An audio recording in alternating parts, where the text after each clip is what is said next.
Pangalan po na babanggitin ko, yung tao na napansin ko talaga sa buong stay ko dito is hindi talaga nagpakatotoo.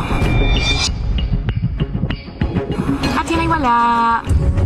Kuya, dahil wala rin po akong mababanggit na pangalan na kulang pa sa pagpapakatotoo. Simula pa lang po. Ang pangalan po na babanggitin ko na sa tingin ko po ay kulang pa sa pagpapakatotoo ay wala. Sa tinagal po namin sa bahay nyo, I think napakita na po namin kung sino po ba talaga kami, kuya. I'm so sorry everybody, but I'm willing to fail the task than say something na nabag sa loob ko.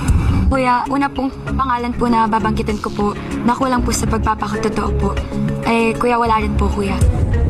Like, sobrang nahirapan talaga ako mag-isip dahil yun yung totoo, wala talaga. Susunod. Wala akong hindi alam sa kanila, syempre bukod sa mismong outside life nila.